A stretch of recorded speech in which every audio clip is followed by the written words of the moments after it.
What's really interesting when you look at the word ASD, the D is disorder. There's this system in the world, in this matrix, that wants to enforce this sausage machine brick mold on people, that you have to fit this shape, this size, conform. I think it goes right back to drawing within the lines. Stay in the box, behave, stay right there. But often life is found outside of the boundaries. We've had such a great response to the podcast, and so many of you have been in touch asking what you can do to help. It's really simple. Just follow, subscribe wherever you get your podcasts.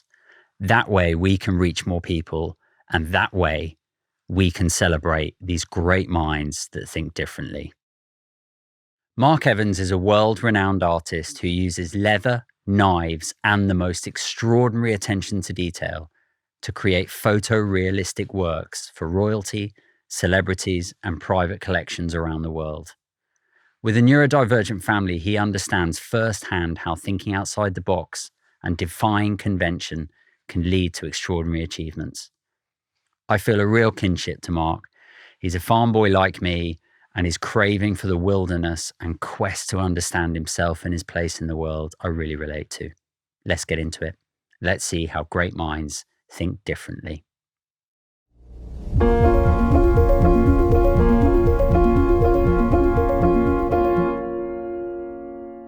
I'm really struck by the fact that you love the wilderness.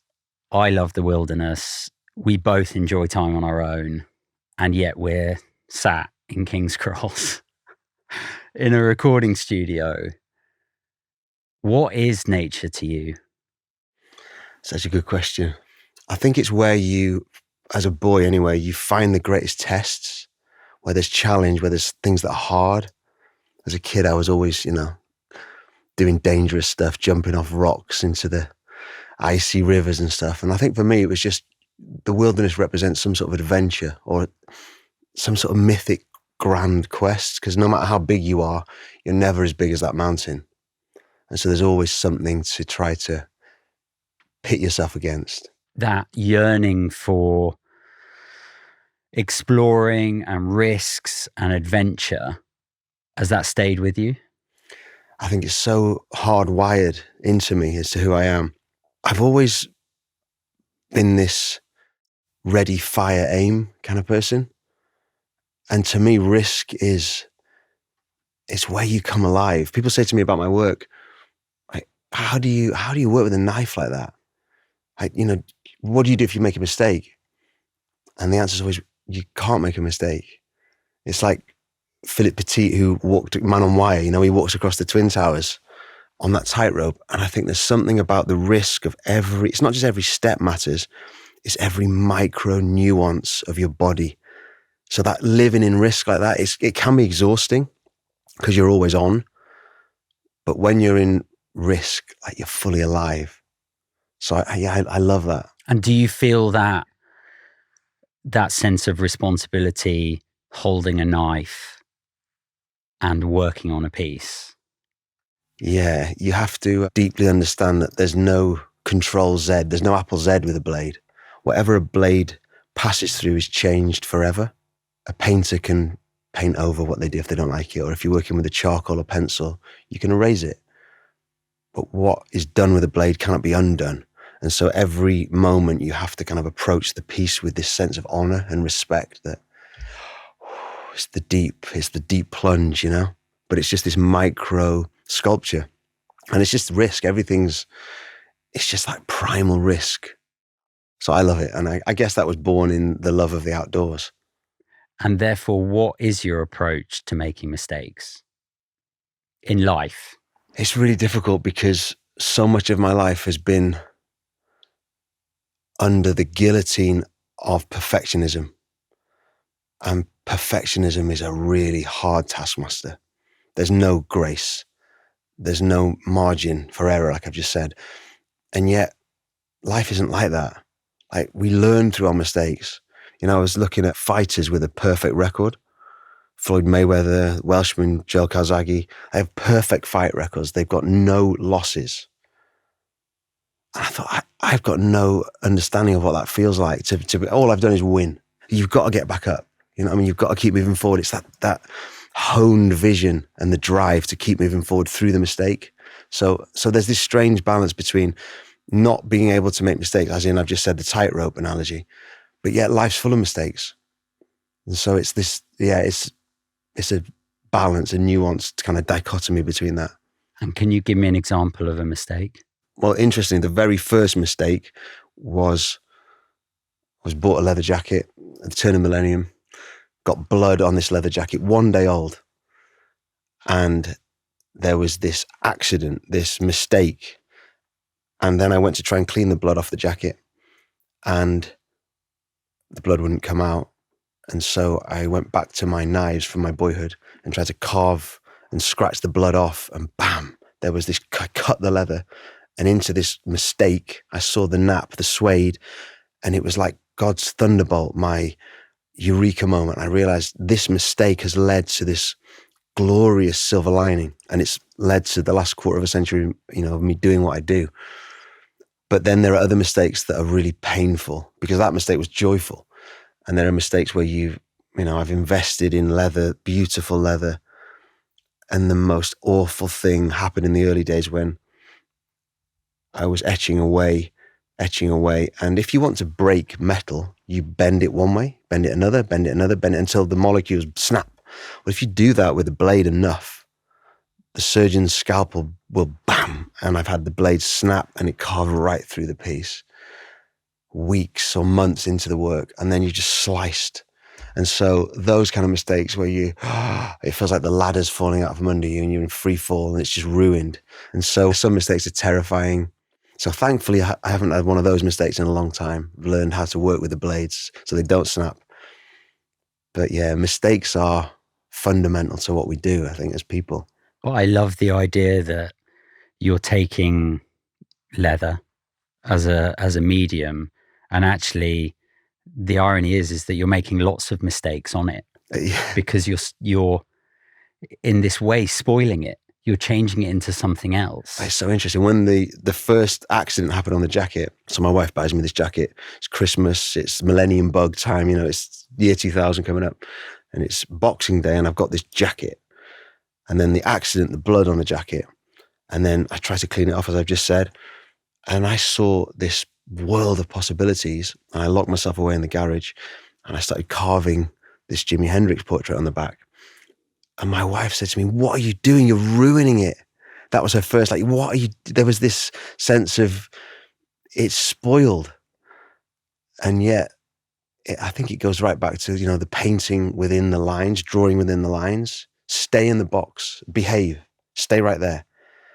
But often life is found outside of the boundaries.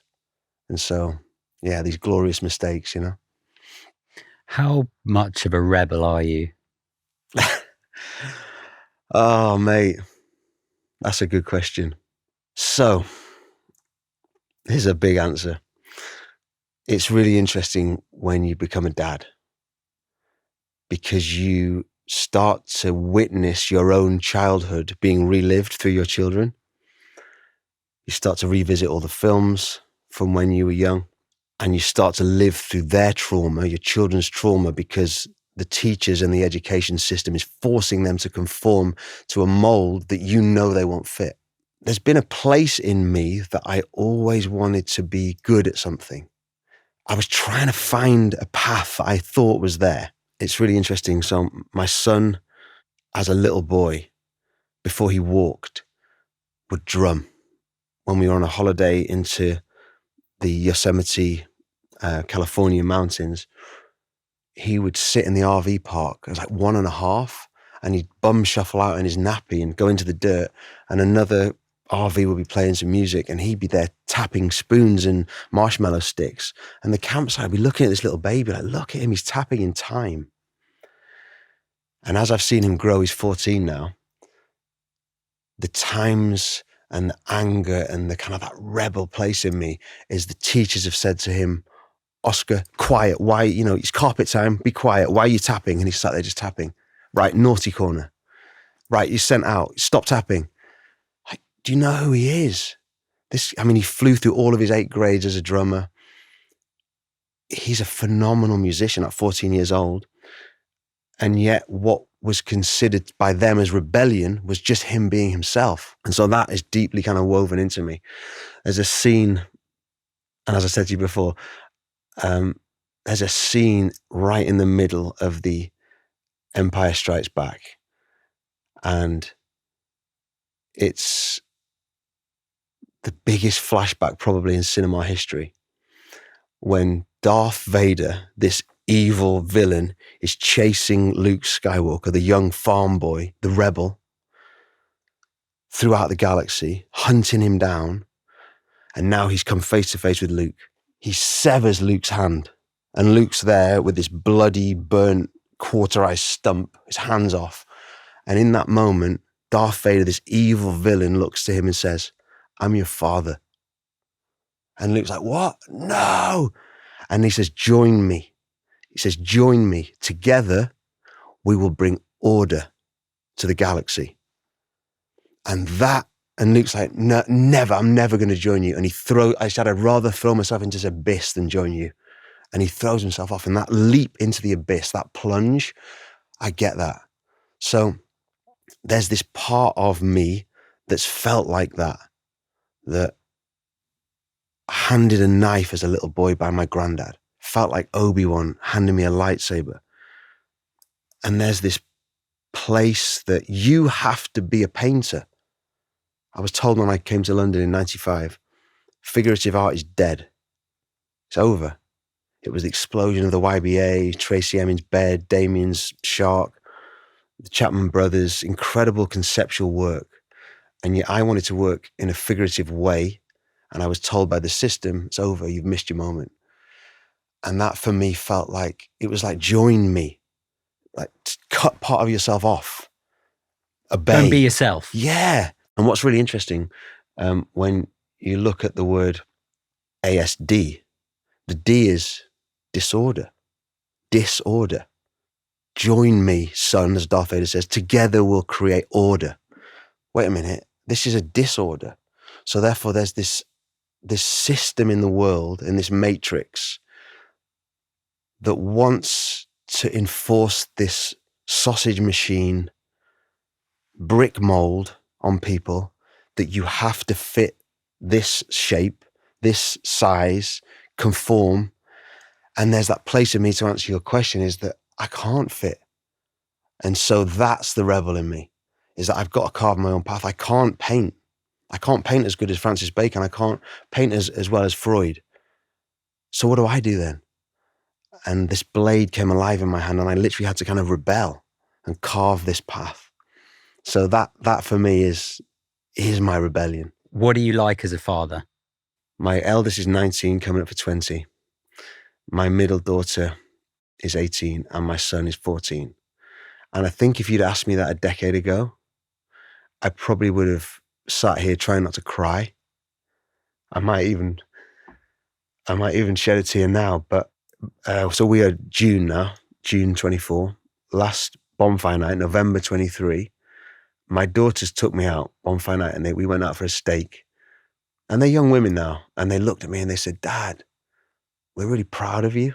I'm like, "Wait, what? Why?" And they just came out and they said, "You've changed so much." Because I used to be so angry with them, because I didn't understand what we're talking about.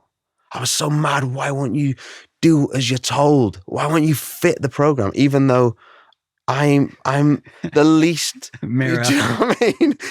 Why can't you just do what I get so mad. And then we had a little coffee shop in the village. I would drop my other two at school, and I would say to my eldest, "Right, you're not going to go in. You're going to miss registration. I need to take you for a coffee." He's like, "Why?" And I would sit with her and I say, I need to say sorry to you. I've been so mad with you. And she sort of looked at me, and she was young, and I was so furious that she wouldn't listen.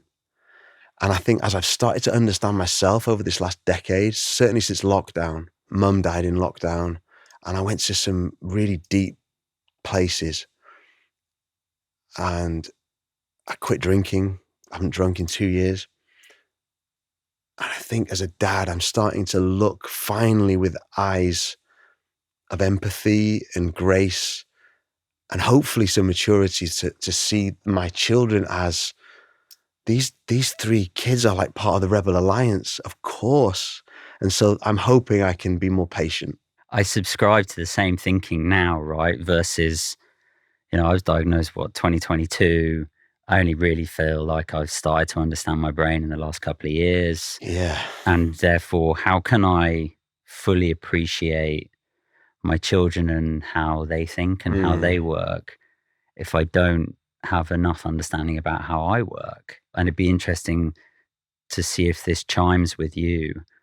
I feel far more compassion and empathy for myself now than ever, which allows me to be more compassionate and empathetic towards my children and as a father. And towards the world, towards everyone. That sense of, okay, because it's the hidden, isn't it? There's so much masking and pretense. And yeah, interesting, going back to your first question about wilderness. I was up in Snowdonia. I took the dog and I took my bike and I just needed to get away into the mountains. I had this moment when I went deep into one of the forests in the foothills of Snowdon. I thought, wow, no one's been here. It looks like I'm on an unmarked trail. And I came across this ancient dry stone wall. And I stood there having this epiphany in front of this dry stone wall because the builders had made it from stones. There's no cement, there's no mortar, and every single stone is odd and higgledy-piggledy and mismatching and doesn't fit. And I had this moment of, oh, I see. The world wants brick molds, wants a sausage machine, wants everything to conform and be a certain set size. But back when builders built with dry stone walls, they built with what they had. And there was this skill, these master builders would have to find, okay, you're going to fit there and that's going to fit there. And it was patience. I think in this modern world, everything's so fast that we don't have time for anomalies. Like, get out of the way. You know what I mean? So yeah. People have to learn how to mask and hide just to fit. Do you feel like you mask? I think I do so less. I think we all do, if we're honest. There's always moments where you turn up to an environment where you're not sure. You're not sure of how will I fit here. And I think there's systems of kind of conserving your own energy that you have to learn. Okay, in order to fit here and get through this, I'm going to have to just play this game a little bit. But I think now I'm more aware I'm doing it. And why am I so uncomfortable? Why do I want to leave? Like, why am I wriggling in my chair? It's like, okay, because you're not able to be yourself. And so I think I try and avoid those situations where I mask. But yeah, I probably still do, but hopefully less so. But you have to be with all these famous people, royalty, all of your clients, exhibitions all over the world. A very far cry from being on your own in the forest at the base of Snowdon. How do you deal with that? See, that's the beauty. That's where I don't mask. Because the moment you hand somebody, whoever they are, whoever famous or wealthy or known they are, the second you hand them a surgeon's scalpel and a piece of leather, so I'd like you to try something. And this is a very, very sharp blade. Please don't cut yourself. And the second you take them off their piece and they're willing to try and they're willing to learn and kind of take the lower seat, and they become a child again. And they become like, this is impossible. How do you do this? And that's the joy, is that you find the moments of people's humanity. And so I love that. I like taking people off the grid a little bit. I can see the picture of that moment of, a scalpel and a very sharp blade and asking someone to have a go. Yeah. Yeah, it's magic. Magic happens. I've heard you talk about this feral rage when you were younger. Can you explain to me what that is? Yeah. Before my mum died, she said to me, out of the blue, she said, I was worried that social services were going to take you away. I turned to her, I said, wait, what?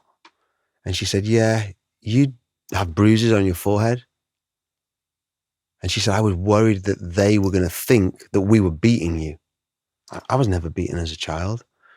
I have empathy for anyone who was, but I wasn't. That wasn't my story. But what I would do was I would bang my head against a wall, literally banging my head against a brick wall, because I couldn't my young hands couldn't make what my mind was seeing. I hadn't caught up. And so there was this place of feeling misunderstood or feeling trapped. I remember we had a builder come to our house, and I was so angry. I didn't know what to do with this rage. And I just picked up half of a brick and I just threw it. I didn't throw it at anything or anyone. I just threw it. And I watched as it went through the glass of his car. And I was just a kid. I was in so much trouble for that. I had moments when I put my fist through the door, put my foot through a door. And there was this they speak about red mist. And literally it comes on. Thankfully, I haven't had this in a long time. I think being sober, not drinking, really helps. But the rage was a place where I had to conform to something. I had to behave. You're wanting to enter a realm of disorder, and we're trying to bring order, and it had to escape somewhere. I was often fighting as a kid in school. This rage was I guess it was an outlet. It's like a pressure cooker. I had a big thing growing up with windows and glass. And I can now look back and I can understand that me smashing windows are what's part of what's called a meltdown. Yeah. And because I grew up where I didn't know even what the word feeling meant, and I know because I know about your story, Mark, that we both had to keep a lid on things, and we both weren't talking about feelings, and we didn't know what they were, and I didn't know how to identify them, and I didn't actually get an understanding of what a feeling was until I was probably about 22 and actually got some education on someone putting a sheet in front of me and going, here are feeling words. Can you identify with any of those? What are you feeling now? I mean, it's like being in school. Yeah. And being a child of kind of the basics of what's a feeling. It's so mad, isn't it? They teach us algebra and all the stuff that you never use, but you can't get taught that. It's crazy. Wow. You talking about that rage inside of you and not knowing what to do with it, and it coming out, in my case, and it sounds like in your case, actually in pretty self-destructive ways, right? It wasn't necessarily about other people, but yeah. We didn't have the tools. We didn't know what to do with it. Yeah.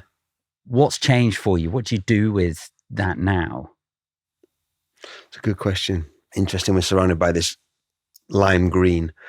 There was a moment in 2008 when the financial crash happened and I lost everything financially. I was going to have to get rid of the team. I was facing bankruptcy, and I channeled all of that rage into this Hulk piece. And I made this feral, raging Hulk in this green leather. I remember my agent at the time, he said, why are you doing this? Your work needs to stay photoreal, keep it neat, keep it beautiful. I was like, no, this is not about it. So I got the big blades and I made this feral, raging Hulk piece. It's been interesting. A friend and a collector said to me, he said, you make a Hulk piece every 7 years. It's like, it's like a cycle. So that's one way, learning where do you put that? Because what I do creatively is very gentle. It's actually, okay, hold your breath. Okay, it's microsculpture. But then a couple of years ago, so my son's been out of school, and because, lockdown, out of school, and all of his friends are progressing in the system, but he was missing out on the things he loved, missing out on PE. And so my wife said, look, why don't you find him something that he can do physically? And so near where we live is a Welsh national champion Muay Thai fighter, big, badass Viking, Welsh Viking. And I took Oscar, then he was 12, and I took him. I said, Aled, my son Oscar, he's been out of school. He needs he needs a coach. Would you teach him? And he looked at me, I'm a professional fighter. I train fighters. I'm not a babysitter, he said. And then he said, I'll train him as long as you stay. I was like, okay, done. I'm not going to, dump him on you guy. And then as time went on, watching Oscar learn to box and watching Oscar learn how to fight and Muay Thai is brutal. And then sparring a bit with Oscar and then with Aled and then learning. And then I've realized, oh, this is really healthy. And so I've hung in my studio a Muay Thai Fairtex punch bag. It's right there in the studio because it's that place where I can go to. It's like a sanctuary to let it out. And there's something about the sensory feedback of hitting a heavy bag. So yeah, maybe there's those two places. There's an amazing physical outlet there. Yeah. But then also to take that force and channel it into your work to create, I can see it. It makes a lot of sense. Tell me about neurodivergence and your family. How long have you got? So there's 5 of us. My wife, Jane, my eldest, Isabel, middle daughter, Indiana, and my son, Oscar. Wow. So I'm a 1975 boy, born in the era where nothing's diagnosed. Get on with it. Put yourself together. You're a man or a mouse. What's going on? Nothing's, like you said, there's no feelings. It's just duty, obedience. So that's been my story. Wife born 78, so 3 years younger than me. And she and I met in 98, fell in love in university. We were married by the year 2000. So we've been married 24 years. And the fireworks in our relationship, I've never argued with someone like I argue with her. We love each other deeply, but we are so different. I mean, she'll say that I'm the accelerator, she's the brake. She'll say that much of our marriage has been me dragging her through hedges. How am I still alive? You're the rocket and I'm trying to anchor you to the ground. Why are you constantly pulling our house off the ground? Like, what is wrong with you? She's amazing. The way she thinks is so careful and ordered. I don't mean ordered like Darth Vader's ordered. I mean, she sees things laid out. I'm a tangled mess of chaos. And she's like, but don't you see like 8 steps ahead? I'm like, absolutely not. I just see this step. And I've often wondered, why does Jane struggle so much socially that after we would socialize, she's got to lie down for 3 hours? It's like she's exhausted. Like, what is that about? And then, so 19, nearly 20 years ago, we had our firstborn, Isabel. And I think probably within the first few years, we realized Isabel was not like the other kids at school. She was incredibly bright, very different, didn't fit. And then Isabel was diagnosed as autistic. And I remember going to the educational psychologist and all of the different psychologists and looking at the papers and looking at some of the tick boxes and lots of different paperwork and administration and understanding and diagnoses. And I'm reading this and I'm not reading my daughter Isabel. I'm reading my wife. I'm thinking, this is fascinating. And then along comes my second born, Indiana. So Izzy was born 2004, Indy was born 2006, and Indy was completely different, utterly different. I remember being at a friend's pool in Los Angeles. So it's 2008, Izzy's 4, Indy's 2, and I'm laid at the bottom of a pool looking up at my two daughters who are about to jump in, and I'm laid holding my breath at the bottom of the pool. And my 4-year-old in her armbands and my 2-year-old about to jump in. I remember lying there and poof, they both jump in and I'm laid at the bottom, seeing their silhouettes. And I watched my eldest splashing around like this kind of crazy dyspraxic. She was diagnosed as dyspraxic. Like, what's going on with her body movements? And then my other daughter, Indy, was swimming above me, and she looked like a synchronized swimmer. She's only 2. And remember the James Bond movies when it like diamonds are forever? And like there's those silhouettes of perfect movement. I remember looking up thinking, how can my 2-year-old move like that? And how come Isabel moves like that? And so Izzy being dyspraxic, I would often later in life, like, why do you always drop that? Why is this clumsiness? But because she's neurodivergent, that's, you know. And then Indy, I think Indy and I are the closest on the spectrum, because Indy, okay, let's just choose her baking. She's 18 now, but I have never yet, and I've been to bakeries all over the world, I've never yet found anyone that can bake a cake like my daughter. Her cakes are exquisite. She has this ability. But man, when you walk into the kitchen after her, it's carnage. It's just chaos. Everything's out. Everything's just mayhem. Because she doesn't, my wife said, why don't you just tidy up as you go? Because that's not the point. The point is she's in the moment. And I think my life is just this, there's a wake behind me. If I'm on a deadline at work, there's just a wake of chaos, because I'm in the moment of the next thing, of the next thing, and then you follow the thread, and you leave behind. Then suddenly you kind of wake up and go, wait, what? And you realize there's this trail of chaos that you've left behind because you've been pursuing the thread. Then my son, Oscar has been diagnosed with PDA, which is not public display of affection. It's pathological demand avoidance. And so if Oscar does not want to do something, he is not going to do it. Pathologically, he will not do it. I remember there were moments where I was like, you have to go to school. You have to go to school. I had him over my shoulder. He was holding onto the car door. His fingernails tore through my t-shirt. My back was cut.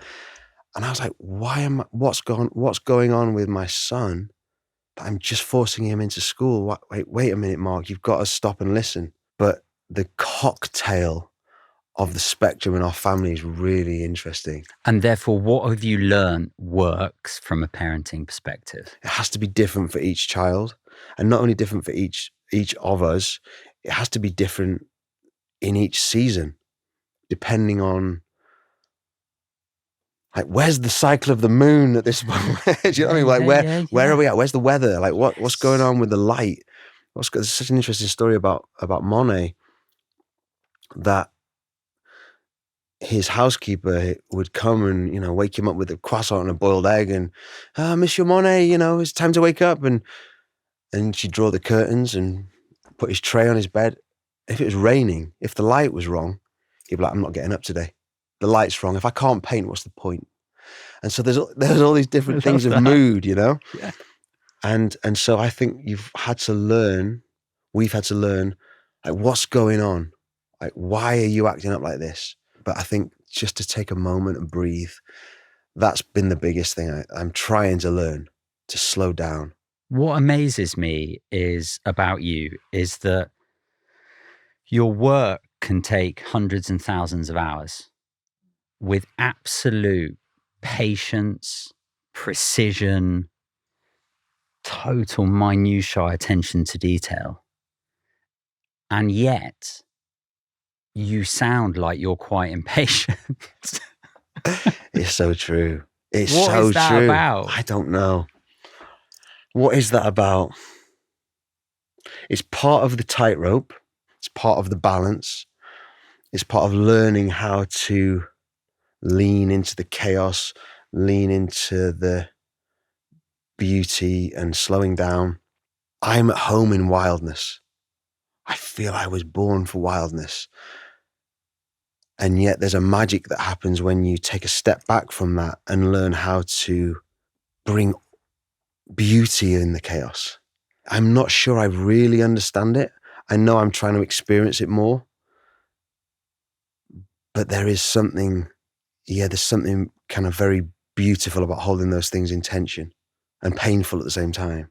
I think the grey area is the most underrated space on the planet. I think and don't get me wrong, I can be really literal and I'm really gullible and I like fact and non-fiction and all, I like all of that, but I revel in the grey. I revel when it's not black and white. It's not all that or all that. I think holding tension is where difference comes. It's where magic happens, because most people, I feel like we're built to put things in boxes. Yes. And it either has to be this or it's that. Yeah. Nothing in the middle. Yeah. And I'm like, the middle is where there's change. Yeah, yeah. That's where we need to be. Yeah. And that's really uncomfortable. Yeah. Liminal spaces. Yeah. Yeah. Corridors and moments of transition and not knowing. No, exactly. And you don't know how a piece is going to turn out. Yeah, it's true. What work are you most proud of? I'm working on a series that I've been working on for 11 years. It's so painful. It's literally agony. The title of the series is Agon. Okay. Agon is an ancient Greek word. It's where we get our root for agony, protagonist, antagonist. It means against. It means locked. So we'll go to watch the tennis. We'll go watch the football. Back in ancient Greece, ancient Rome, they would go to watch the Agon, where a gladiator would fight a gladiator to the death. And that's where the root of it, and then the victor would be crowned by the Greek goddess Nike. And that's where we have the root of our blood sports, the UFC, boxing, even fencing. And so I've created this body of work where I followed underground fighters around and captured them in a way that's literally never been done before. And it's taken me 11 years to pull off this show. One of my great heroes is Francis Bacon. And when you're stood in front of a Bacon painting, two things happen simultaneously. You're dwarfed by it, you're crushed by it, but you're also inspired by it. And I've walked out of museums, galleries, like equal measure, supercharged and crushed. If you can't make work that sits alongside Francis Bacon, what's the point? And it's taken me all of my lifetime to make this Agon boxing work. And it's just being framed right now. Okay. And in my heart of hearts, it could sit alongside Francis Bacon. I'm going to get shouted down by the art world, whatever. That work is truly my favorite, best work I've ever made. It's potent, it's powerful, and I think in some strange way, all of these fighters are some kind of self-portrait, because it's about death. It's about fighting your own demons. It's about actually fighting yourself. I love these pieces. Well, I'm interested in your sort of choice of subject because, I'm not a psychologist, right? But I'm interested when I see things like a leopard and a lion and a tiger, which are all animals that really speak to me of that raw things that we're meant to be scared of, that are powerful and strong. And I'm really struck, having watched you, listened to you. I want to ask you, what does it mean to be a man today for you? It's a really good question. It's actually a dangerous question, because it could get you in a lot of trouble if you answer honestly and it doesn't fit the mold. But let's be honest, there's been so much toxic, legitimate, awful masculinity where men have abused their power and used their strength to keep people under, like Vader. I want to control you. I want to own you. And I think the exact opposite of that is true.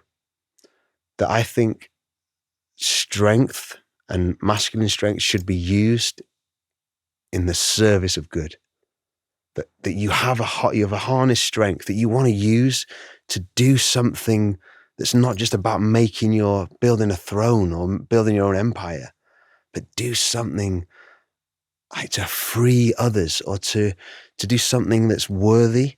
Surely if masculinity can go bad, we all know it can, has a lot of broken men doing harm in the world.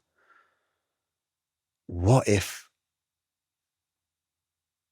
there could be the opposite of that? And vulnerable, honest truth, not wearing masks. And I'm here to be real. And I'm actually here to be your brother. You look quite emotional when you're talking about that. Why? Because men need a brotherhood. Mate, British blokes are so lonely, cut off, isolated, castles severed. Don't trust you. You fucked with me. I'll never trust anyone. And we lock ourselves away behind our portcullis. No.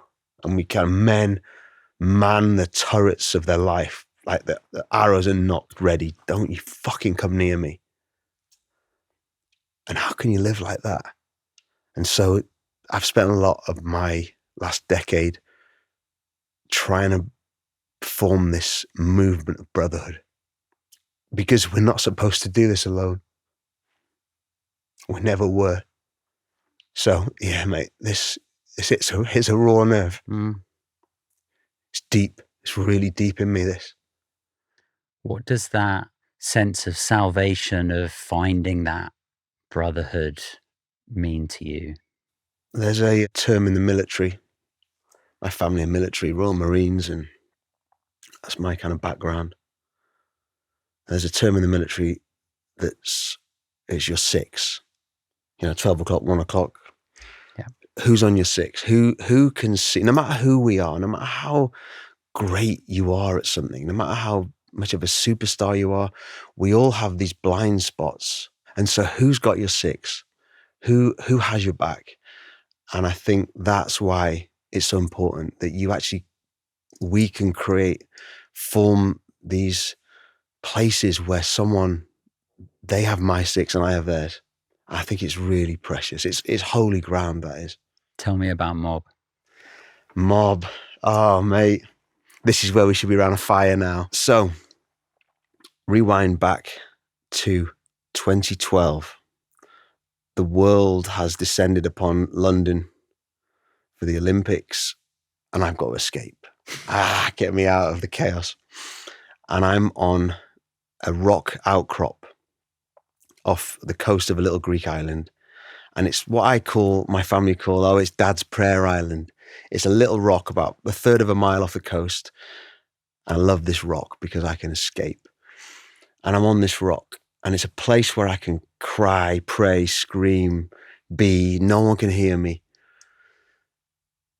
And in 2012, I'm out on this rock in a crossroads crisis of life. Like, what do I do? What's my life supposed to be? Asking those big questions. Help me. Like, who am I? What am I supposed to be doing? And I hear, as clear as I'm talking to you now, 2 words: start fire. I'm like, what? I'm just like, and I'm on this rock. I'm Welsh. I'm getting sunburned in Greece, and I have to swim back. And I get back, like, start fire. What's that about? And through the course of the autumn, I started to realize I've got a gaggle of mates, a band of brothers who are all facing the same questions. I've got a friend who's a game designer, a friend who was a therapist, a friend who was a coder, a friend who was a comedian, a friend who was a filmmaker, different walks of life, a friend who was an actuary, a friend who was a pastor, like completely different walks of life, and yet all asking those same questions. And I said to them, if I start a fire, would you guys come and sit around it and be honest? How would you feel about that? And every one of them to a man said, I'm in, I'm doing it, I'll do it. And so we started this, it's like Fight Club. It started with rules.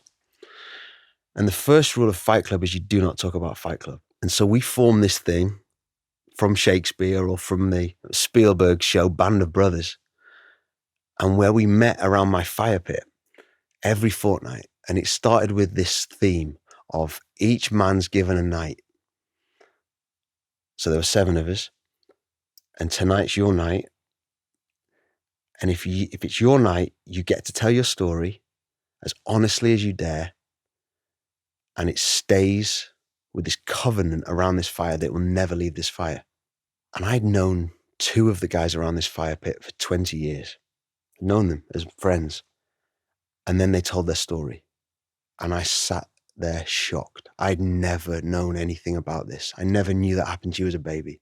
I never knew that's what happened to you. And once each man, so we met every fortnight, so 7 men, 14 weeks. Once everyone's told their story, there's this level of depth of knowledge of another man that's so rare. And then we kind of came to the end of it, and we're like, well, what do we do now? Do we end this? I'm like, hell no. This is epic. We've got to carry on. So we've been meeting for 11 years, 12 years. And it got to the point in 2016 where I was at the gym, friends were out, different places, and other men were hearing about this Band of Brothers thing, saying, I want to join.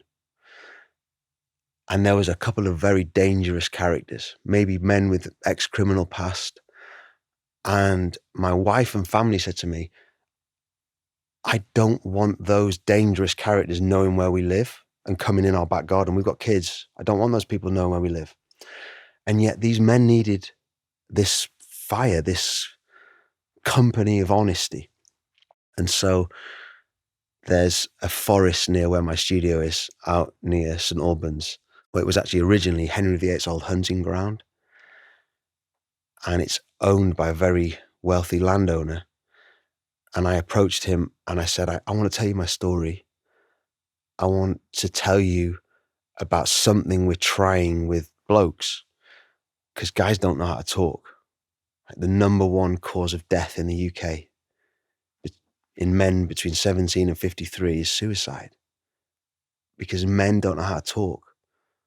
Look at what Paddy the Baddy's saying in UFC. Look what Vinnie Jones is saying in these football ads. Blokes, so I approached the landowner and I said, the thing is, I've been running this thing in my garden, this Band of Brothers, but it's growing, and I want to know whether I could rent your woodland. He said, let me stop you there. He said, what you're doing sounds amazing. I want you to have my woodland. And so this Band of Brothers has grown into this movement of brotherhood. People say, what does MOB stand for? It means so many things. Movement of Brotherhood, Men of Britain, Marks of Battle, Meat on Bread, and no one knows. It's this place where guys come. It's primal. We spatchcock a lamb. There's great cigars if you like to smoke. There's decent whiskey if you want a whiskey. And we paint these giant 10-foot primer plank questions that as the men arrive in their cars and they've got a 15-minute walk into the woods, these giant questions hang in the trees. What kind of questions? It's different every theme, but we're trying to get men to be able to come out of the matrix, because we're on autopilot all the time. Questions that are geared to triggering and putting our finger on something in their lives. One of the questions might be what I just said. Who has your 6? What makes you come alive? A lot of the questions are there to provoke moments of honesty, so that when we circle up around the big fire, there's enough seeds been sown to speak. So yeah. I love the fact that there is this absolute contrast and clash between quote unquote being really manly and fire and meat and woods and yet being stereotypically unmanly in honest, authentic, genuine feelings, vulnerability. Yeah, I find that clash really, really interesting. It's so interesting. So the last mob we did, the primer plank was make ourselves bare. And we had this huge 8-foot ice plunge where the guys literally arrived, didn't know. We had shorts and towels, so no one was, I'm not prepared for this. But we said, it's okay, we got shorts and we got towels. And it's about guys literally stripping off to do an ice plunge together. And there's something about the shared pain of that. I don't know if you've ever done any ice stuff. Not properly. It's when you're alone, it's really painful.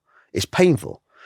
But doing it in this big, we got this shipped in from America. They're huge cattle troughs is what they are.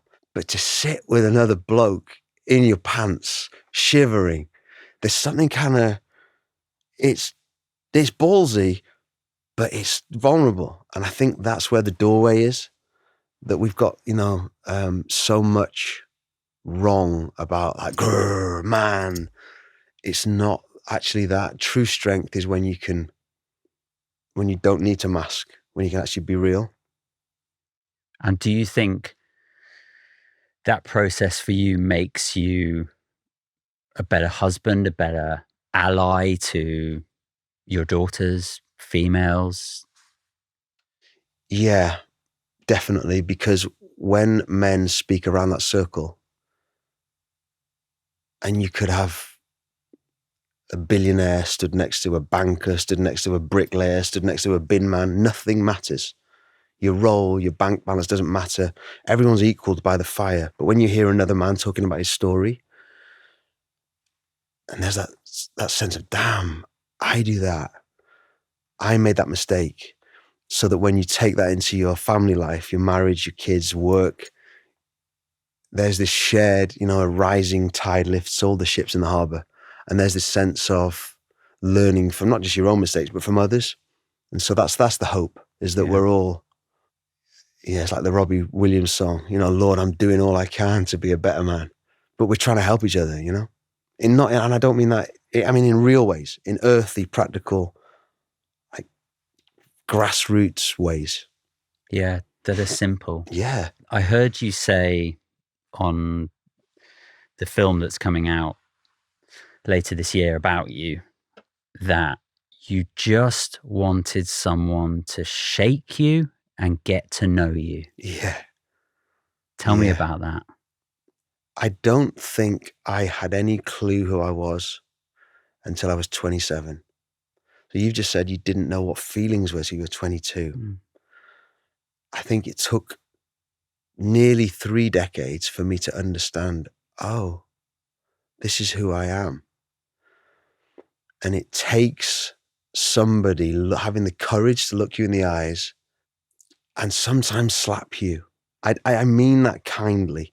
I went back and watched Rocky 1. I was shocked. I was so shocked. Have you seen Rocky? How brutal Mickey, the coach, the trainer, is to Rocky. But yeah, he loves him. He'd give his life for him, but there's absolutely no margin for bullshit. I have to tell you the truth, because this is what I see in you. And man, we live in a world where everything's sugar-coated. People dance around stuff. To have someone look at you and shake you and say, this is what I see in you. It's so rare that for me is one of the deep fundamentals. I think it's probably one of the hardest things about social media, because we can put out this glossy veneer of what we want, and there's nothing to criticize. There's nothing to critique, because it's just, it's perfect. Yeah, it's done. It's made. It's glossy. It's lovely. You thought you might find those people and that shake at church, but you didn't. Why not? Such an interesting question.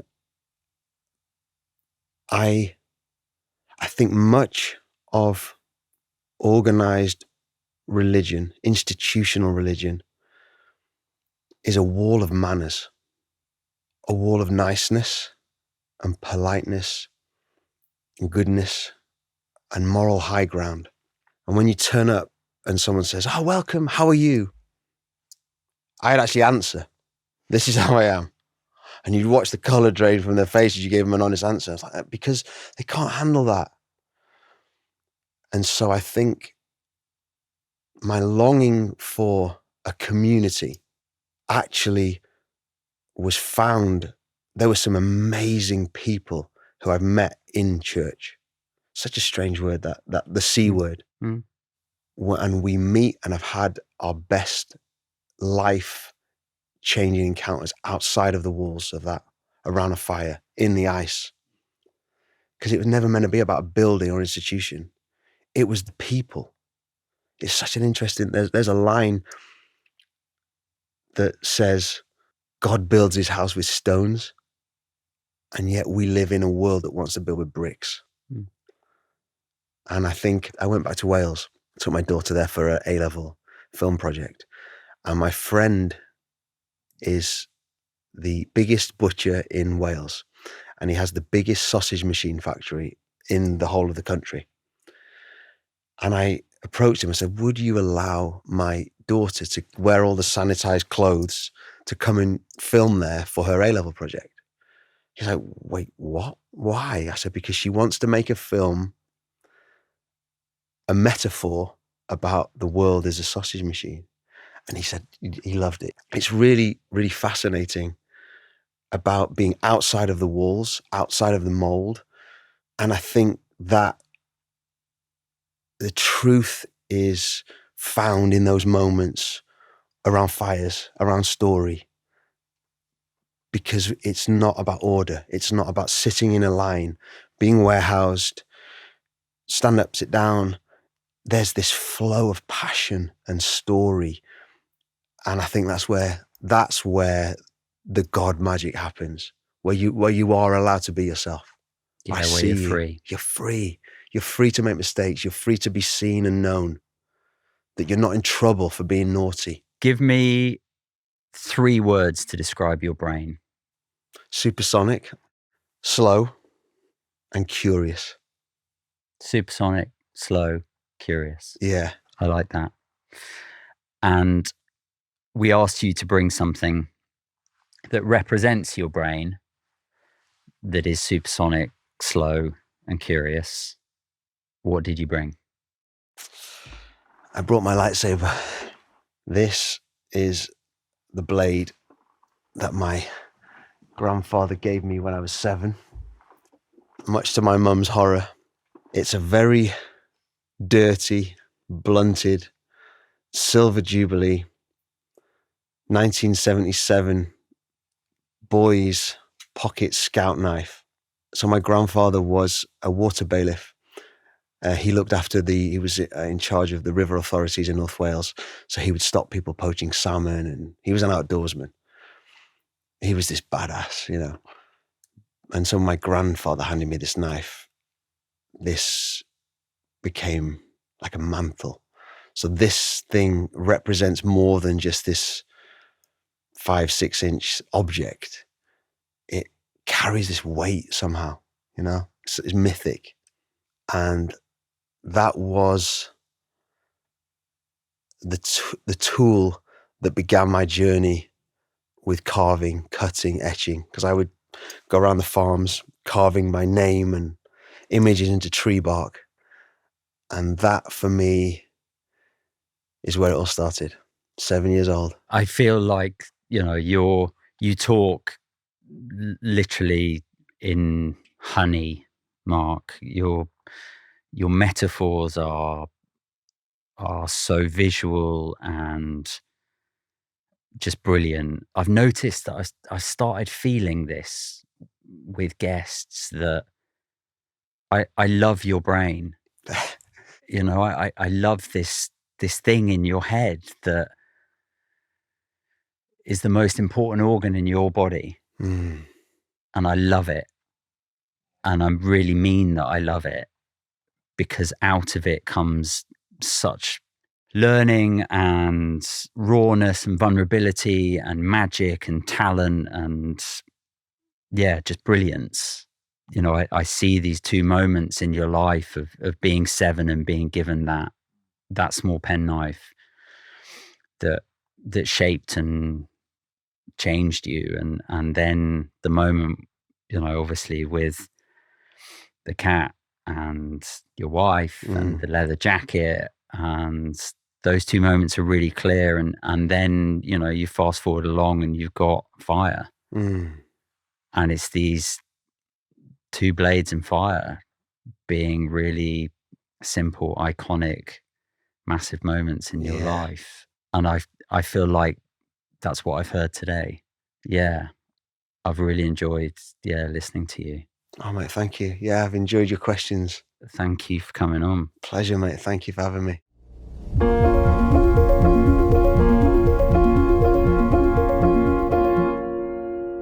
Because I'm autistic, I think differently.